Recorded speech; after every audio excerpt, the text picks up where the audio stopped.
أهلا وسهلا بكم في قناتي هنور أرت. هنكمل الجزء الثالث من عمل الشنطة.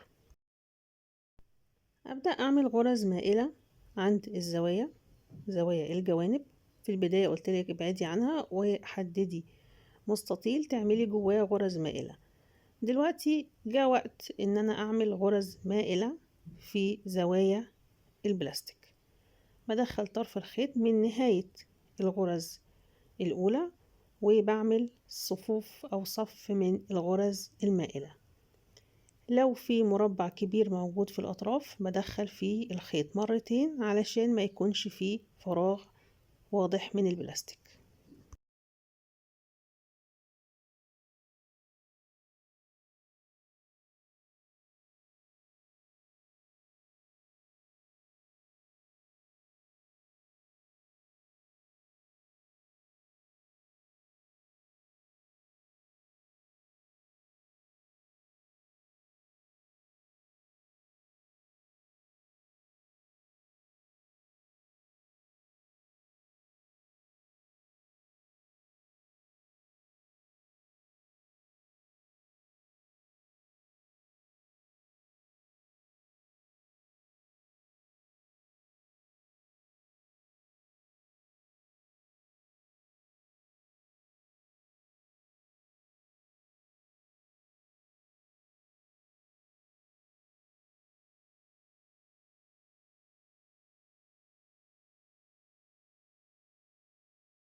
لو لقيت فيه فراغ بين المربعات ممكن بزود خيط زيادة. زي دلوقتي لاحظت ان فيه فراغ كده واضح فزودت خيط كمان. لازم يكون طرف الخيط رفيع وبتقدري تدخليه في المربعات من غير ما تقطعي البلاستيك. كده انتهيت من الجزء ده. هدور على مربع او فراغ اقدر ادخل فيه طرف الخيط ويكون في عندي مساحة كافية. وبعد ما ادخل طرف الخيط ابدأ اعمل غرز مائلة عكس اتجاه الغرز اللي عملتها في الاول. اعمل غرز في الاتجاه ده واكمل لنهاية الصف.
لما اوصل للجزء ده تحديدا بسيب اول مربع في زاوية المستطيل اللي انا عملته باللون الفضي وادخل على المربع اللي بعديه واعمل غرز مائلة في اطراف البلاستيك. بحاول ازود الميل على قد ما اقدر علشان كل ما كان الميل زيادة كل ما كان البلاستيك مش باين. في ناس بتعمل الخيط مستقيم، بتعمل غرز مستقيمة وده بيكون طبعا شكله مش حلو والبلاستيك بيكون باين. فكل ما زاد ميل الخيط كل ما اختفى البلاستيك ما بين الخيوط. ولو الميل زاد اكتر من اللازم بيعمل تزاحم في الخيوط، فنحاول ان احنا نظبط الميل ان هو يكون في الوسط، يعني لا يكون هو فيه فراغ ولا يكون مزدحم. ودايما بفرد الخيط.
بكمل الغرز المائلة لغاية نهاية الصف، وبحدد لها شكل بتمشي عليه أو بحدد لها اتجاه بتكمل فيه. الاتجاه ده بيكون هو قاعدة الشنطة، بكمل فيه الغرز المائلة لغاية لما أوصل للنص.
وصلت للغرز الموجودة في نص الشنطة بالطول، أبدأ أقفل عندها غرز المائلة بالشكل اللي احنا شايفينه دوت، لغاية لما يقفل خالص الصف ويكون مش باين أي جزء من البلاستيك.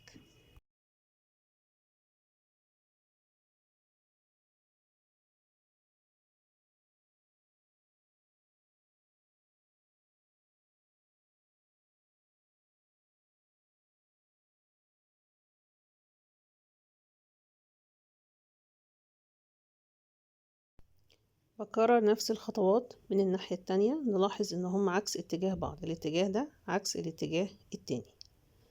طيب الجزء دوت بيكون عدد المربعات فيه مساوي للغرز المائلة، يعني هنا كان فيه 7 مربعات، الجزء اللي هو ما بين المربعات بيكون 7، 1 2 3 4 5 6 7، وهنا برضو كان 7. لو فاكرين من البداية واحنا بنقسم الغرز، الغرز اللي هي المائلة باللون الفضي كانت معمولة على 7 مربعات، والعلامات زي ما انتوا شايفين دي الصفوف اللي بتشترك فيها الغرز مع بعضها. مش لازم تبدأي المربعات من تالت صف، ممكن تحركي المربعات فوق شوية وتغيري ترتيب المربعات زي ما انت عايزة. انا عملتها قريبة من العلامات علشان تكون واضحة في شرح الفيديو، فدي حاجة ممكن تغيريها. وطبعا علشان انا عملتها كده هيكون في عيب هيظهر، بس العيب ده ليه حل بسيط وسهل. هبدأ دلوقتي اعمل غرز مائلة ما بين الغرز المربعة او غرز الهرم. هبدأ ادخل طرف الخيط من تاني مربع، شايفين طرف الخيط رفيع ازاي شبه الإبرة، وبدخله في نهاية الغرز الكبيرة، وبعمل غرز مائلة ما بين الغرز المربعة أو ما بين غرز الأهرامات.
هنا بقى تركزي قوي وانتي بتدخلي طرف الخيط، لان هنا في اوريدي في 3 خيوط جوه المربع، فده الخط الرابع، فتخلي بالك تكوني حذرة جدا علشان ما تقطعيش البلاستيك.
ابدأ دلوقتي اعمل غرز مائلة في جوانب البلاستيك. خدي بالك بحدد الميل من اول هنا، نعد 1 2 3 وبسحب الخيط، وبعد 1 2 3 4 عند المربع رقم 4 بسحب الخيط.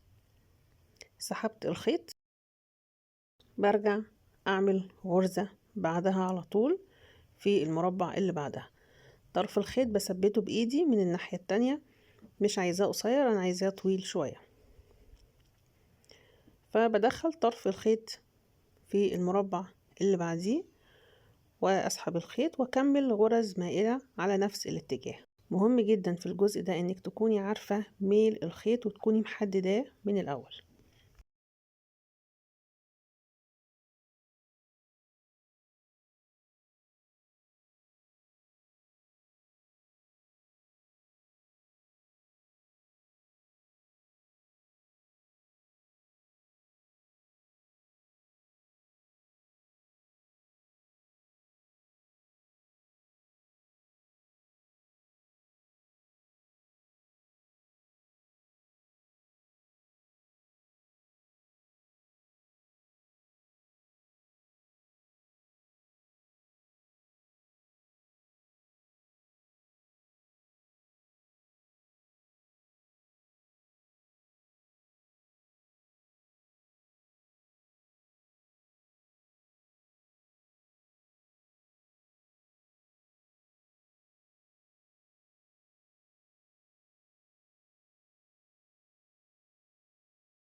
وبكمل الغرز المائلة لنهاية الصف، وبخلي بالي كويس جدا في المربع زي ده مثلا بدخل طرف الخيط بحذر علشان ما يقطعش البلاستيك.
هنا برضو انا بكمل في هنا مربع داخل فيه 3 خيوط، فببدأ ان انا ادور على مدخل لطرف الخيط بحيث ان انا ما اقطعش البلاستيك، ولازم يكون طرف الخيط رفيع يقدر ان هو يدخل في المربعات اللي داخل فيها اكتر من خيط. وبكمل الغرز المائلة لنهاية الصف.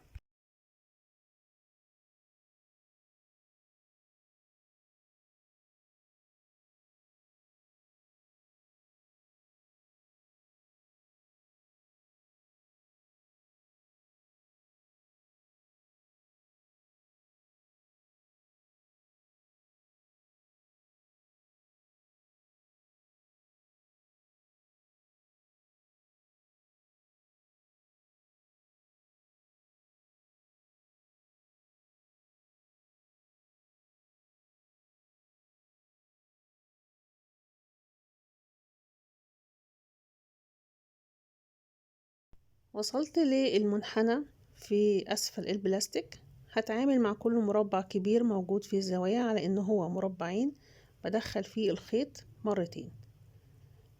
كل ما دخلتي خيط واحد هتلاقي ان في مسافة ما بين الخيوط والبلاستيك باين، فبدخل الخيط مرتين في المربعات الكبيرة الموجودة في المنحنيات، وبكمل الغرز لغاية نهاية الصف.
من اول هنا بدخل طرف الخيط في المربع اللي فيه زاوية الغرزة الكبيرة، وابدأ اعمل غرز مائلة على اطراف البلاستيك.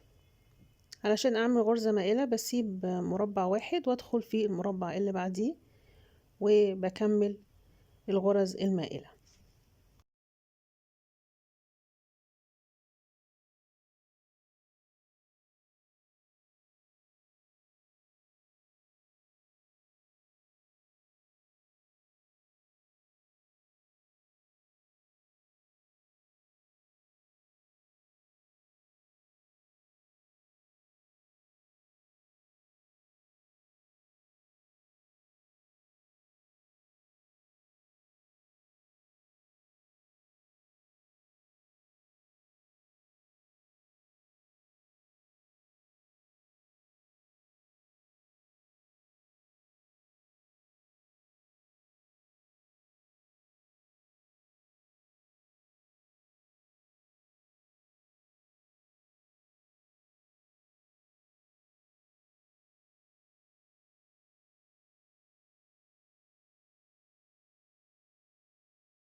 ومن الناحية التانية بعمل نفس الخطوات كده. خلاص مش محتاجة العلامات، ببدأ أفك العلامات وأكمل غرز مائلة من ناحيتين بيكونوا عكس اتجاه بعض زي ما هنشوف بعد كده.